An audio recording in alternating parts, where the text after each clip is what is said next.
if you are legitimately looking at the NFC right now, who's better than the Lions?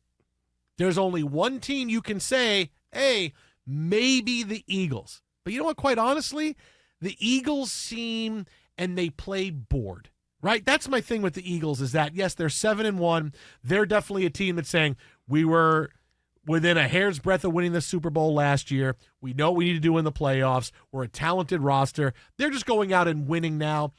They're going out and winning just on talent. That's fine. I'll take that over the ass hattery I'm dealing with my squad. Well, you don't have as much talent. That's the whole thing. You don't have as much talent as the nothing. Eagles do. No, you have nothing. So you can't win on talent when you don't have talent. You don't have enough talent to win on talent alone.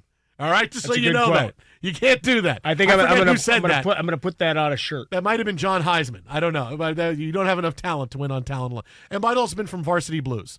I don't know. Wait, were you quoting John Hausman? No, John. Oh, yeah, if I was quoting John Hausman, I'd be speaking like this. No, I don't know who that was. It could have been Bobby Baffert. I don't know. I'm just saying, I would like to have that kind of problem. You don't have that talent. Oh, we just keep winning. You're not even close. They don't look like they're right, because that's the most criticism we could lob at the Eagles at this point. They had a choice No, there's a big one. And obviously their defense has been, I mean, Sam Howell went all over the place. Look, let's deal with this first. The difference between the talent level of the Bears and the Eagles is the difference between, in quality terms, from Halloween 2 to Halloween 1. It's like the Eagles are Halloween 1, you're Halloween 2. Wait, why is the hospital so dark? Why does nobody work there? Why is no one protecting her? Why are the police not there? I mean, don't understand. Because look, we still have unanswered questions in both. What the hell ever happened to Alan Williams? He's still waiting. Once upon a time, defensive coordinator for the Bears, who went missing with a lot of rumor, conjecture, speculation that really got weird, and then we've never heard about him again. He was a story for a hot minute. He was gone. And then it was gone. That's it. So there's no talent. But if you're asking me right now, Lions-Eagles, I'll take the Eagles. I'll take the Lions over the Eagles. Your heart just said the truth. No, right? You just did one of those things. I just said answer really fast because you won't be able to think about it. You'll tell me the truth. No, it's not like I'm Philip of sodium pentothal, which I don't know if that really works. Anyway, but it sounds good. I'll take the Lions because the Eagles, like I said, the way they play right now, they play a little bored. They're doing just enough.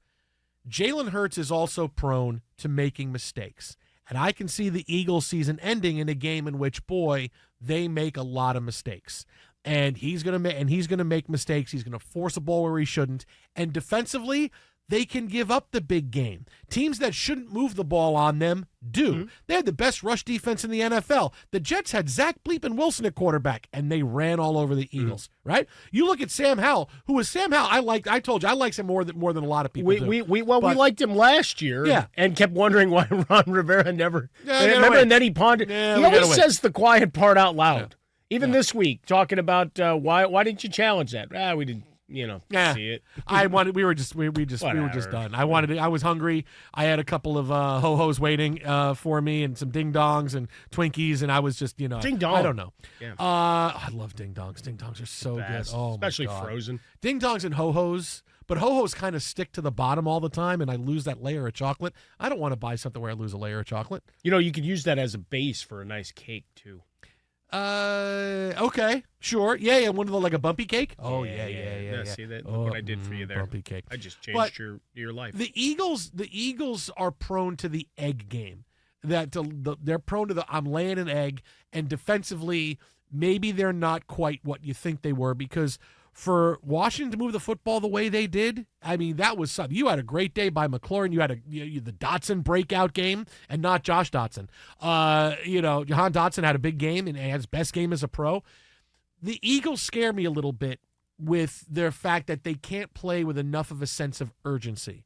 They couldn't put away the Jets. They had trouble, couldn't put away Washington. They fall behind in a lot of games, and then they play catch-up. Now, luckily, they've so far been playing teams where offensively, well, we can catch up because we have the horses. But you play that way against the Lions are going to run away and hide because the Lions have the weapons, and you've seen it. And this is a system that works with 7 guys the Lions have that are dangerous. They can get the football to.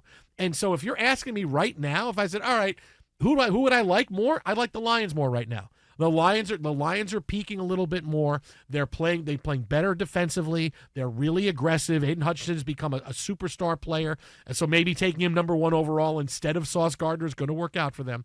But yeah, give me the Lions right now, especially if the Lions wind up playing at home, because Lions at home, yeah. Most teams are better at home. The Lions have a little bit more of a comfort level. They kind of remind me a little bit of how the Indianapolis Colts were in the Peyton Manning era when they were playing in the RCA Dome, Lucas Oil Field, where he would spray the ball more for the Lions, who are right on the Eagles' tail for best record. But I'll still take the Lions over the Eagles just because I don't quite think I'm getting the best product of the Eagles, and playing a really, really good team. I can see them going down and turnovers with Jalen Hurts, and them going down to defeat in Philadelphia saying, we didn't know what happened here. We thought the Phillies were going to win. Now we thought the Eagles were going to win. Now I don't. Maybe Wrexham wins. Something for Rob McElhaney. I don't know. We're going to get here now in Philadelphia. Yeah, I mean, I understand your point of saying, hey, you took an L to the Jets, so that kind of stands. And every game they win, I guess it looks a little bit better. But the Jets will go up in the power rankings because of no. Well, sure. Whenever we have our fictitious power ranking meeting, we'll get to that. But they then came back the next week and they bludgeoned what everybody was telling me was a great team in Miami, right? And your Lions, just because they beat up on the hapless Raiders, who got beat up on by the Bears, right? Let's not forget, a week ago we watched the Bears run all over them, and Deontay Foreman was a hero. Tyson Bagent, all of a sudden, all these great narratives with his 2.5 yards per average depth of throw. Suddenly he was a hero. But we look at the Raiders and watch them get bludgeoned with great regularity, right? Their team under is hit every week this season, as Steve pointed out in his update. Yet to cross that 21-point barrier this year. So, last week they went and they stepped up in class. And it takes nothing away from the season opening win against the Chiefs. That was a good one, right? That was a good one. Didn't matter that you didn't have Kelsey or Jones. You still beat the Chiefs. And now you look at the Chiefs go, well, they got warts. They still have Mahomes, who was sick this week, and they lose to Denver, whatever. But the rest of their schedule, when they had the opportunity to go and show out against Baltimore, they got slapped around. I mean, just very frankly. Defensively, they got worked. And then the offense sustained nothing. And I haven't heard you talk about Jared Goff's baby hands once in all of your analysis. The guy can win MVP. That wouldn't come back to haunt them in a big spot later on this season. Yeah, I'm concerned with the fact that Hurts has been a little nonchalant with the football. He's got 10 turnovers, right? 8 interceptions and 2 fumbles lost. You can easily get the football. He likes to get the football to you. So that is concerning to a degree. I'll still take the Eagles. You know why? They've been there before.